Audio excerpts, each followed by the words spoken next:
خۆشەویستانم لە شوێنێکی زۆر دڵڕفێن لەگەڵتانم ئەمڕۆ لە شارێکی تر لە بریتیش کۆڵۆمبیا، ئەویش مەیپڵ ڕیجە. لەم ڤیدیۆیەدا هاتمەوە خزمەت ئێوەی ئازیز و خۆشەویست لۆ ئەوەی باسی بابەتێکی زۆر گرنگتان لۆ بکەم کە وعدم پێدابوون لە چەند زنجیرە ڤیدیۆیەکدا تیشک بخەمە سەر ڕێگاکانی گەیشتنتان بە وڵاتی کەنەدا. تەبعاً خاڵی یەکەم، ڕێگای یەکەم بۆ ئەوەی بگەن بەم وڵاتە پێویستە تەقدیمی ڤیزەی خوێندن بکەن.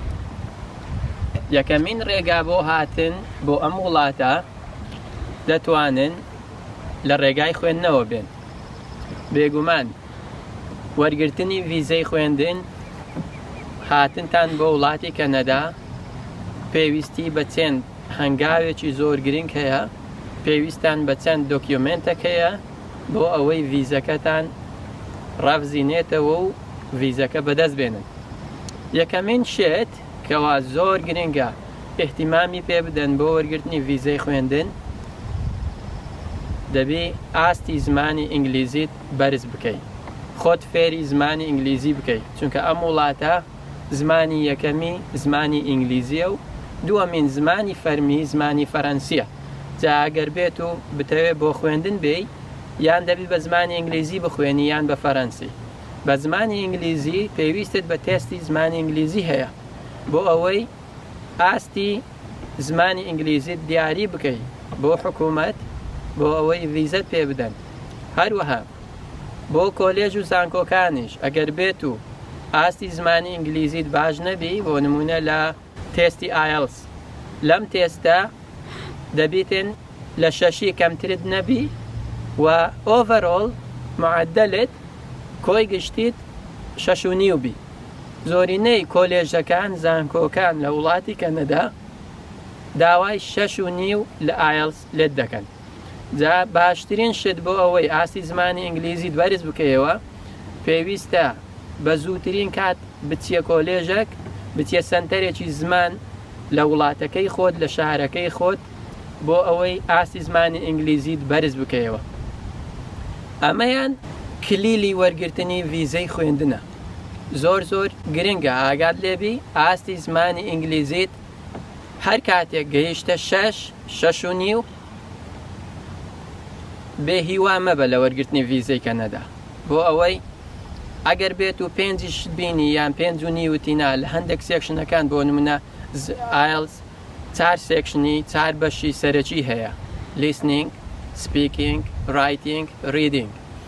لە هەر سێکشنێک ئەگەر بێت و 5 هەبوو یان 5.5 هەبوو، بەڵام 2 سێکشنەکەی ترێت 6.5 هەبوو، شانست باشە، بەڵام هەوڵ بدە لە 6 کەمترت نەبی. لە هەر سێکشنێک لە 6 کەمترت نەبوو و ئۆڤەرۆڵ 6.5 یان 6 هەبوو، وابزانە هاتێکە نەدا.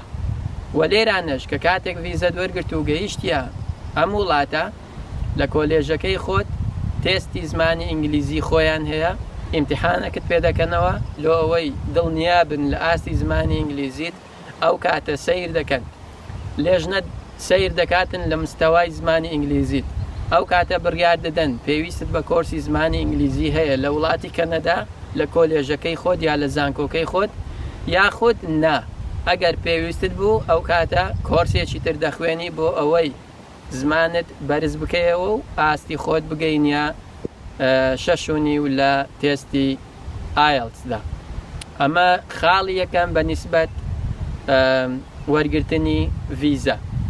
یەکەمین شت گوتمان ئایلسە. ئەو ئیمتیحانە گوتمان 4 بەشی سەرەکی هەیە: لیسنینگ، سپیکینگ، رایتینگ، ریدینگ. بۆ تۆمارکردنی ئەو ئیمتیحانەش دەتوانی هەم لە هەولێر ئیمتیحانەکە بکە یا لە سلێمانی لە هەر شارێکی تری عێراق، دەتوانی بە ئۆنلاین بوک بکەی، ناوی خۆت ڕێجستەر بکەی و کە ناوی خۆت نووسی مەوعیدێک دیاری دەکەی و 3 جار لە هەر مانگێک ئەو تێستە دەکرێتن. جا بە پێی کاتی خۆت، بە پێی ئامادەکاری خۆت بۆ تاقیکردنەوەکە دەتوانی ناوی خۆت تۆمار بکەی و تێستەکە ئەنجام بدەی. تاقیکردنەوەی زمانی ئینگلیزی زۆریان زۆرە، بۆ نمونە تۆفل، دۆلینگۆ، ئایلتس.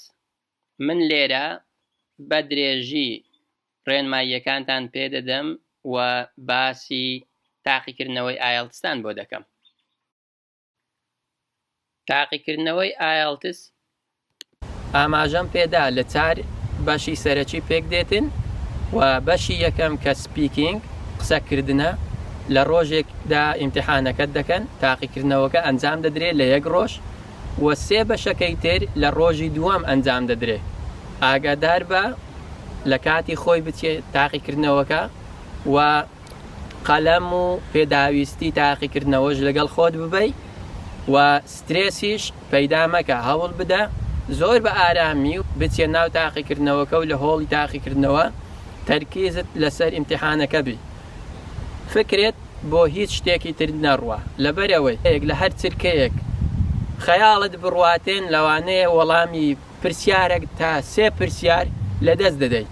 تا بۆ ئەوەی نمرەیەکی بەرزتر بەدەست بێنی، هەموو تەرکیزت، هەموو فکر و هۆشت لەسەر ئیمتیحانەکە بی و تاقیکردنەوەکەت بە باشترین شێوە ئەنجام بدە. تاقیکردنەوەی ئایلتس 1 جارە، دووبارەکردنەوەی تیان نییە. بۆ نمونە لە لیسنینگ 1 جار گفتوگۆیەکە هەستی لێ ڕادەگری بە پێی تێگەیشتنی خۆت تا چەند تێی بگەی دەتوانی وەڵامی ڕاستتر وشەکان تێیدا بدۆزیەوە و بینووسی. خاڵێکی تر لەسەر ئیمتیحانی ئایلتس کە زۆرینەی قوتابیەکان هەڵی تێدا دەکەن، ئاگادار بە ئەویش ئەنسەرشیتە. لەگەڵ تێستەکەت وەرەقەیەکەیە لە کۆتایی هەر سێکشنێک هەر پرسیارێک وەڵامەکان دەتوانی سەر ئەنسەرشێت. ئەگەر بێت و لە فکر بکەی یا خاڵێک لە خاڵەکان 1 هەتا 40، بۆ نمونە ئەگەر بێت و تەنها 5 وەڵامی نەقل بکەیە سەر ئەم وەرەقەیە، ئەوە بێگومان نمرەکانی تر لەدەست دەدەی و تەنها نمرەی ئەو 5 وەڵامە وەردەگری کە نەقلت کردووە. ئەگەر هەمووی ڕاست. لە بیر نەکەی لایک و سەبسکرایبی کەناڵەکەم بکەی، کەناڵی بریز ڕەسوول لە یوتیوب، بۆ ئەوەی ئاگاداربی خاڵ بە خاڵ تاوەکو ڤیزەی خوێندن وەردەگری و دەگەی بەم وڵاتە. لە ڤیدیۆیەکی تردا دێمەوە خزمەتتان بۆ درێژەدان بە ڕێنماییەکانم لەسەر چۆنیەتی خۆ ئامادەکردن و ئەنجامدانی تاقیکردنەوەی ئایلتس و هەروەها تیشک خستنە سەر سەرجەم دۆکیومنتەکانی تر کە پێویستانە بۆ وەرگرتنی ڤیزەی خوێندن لە زانکۆ و کۆلێژەکانی وڵاتی کەنەدا. بە هیوای سەرکەوتن بۆ هەموو لایەکتان و خواتان لەگەڵ.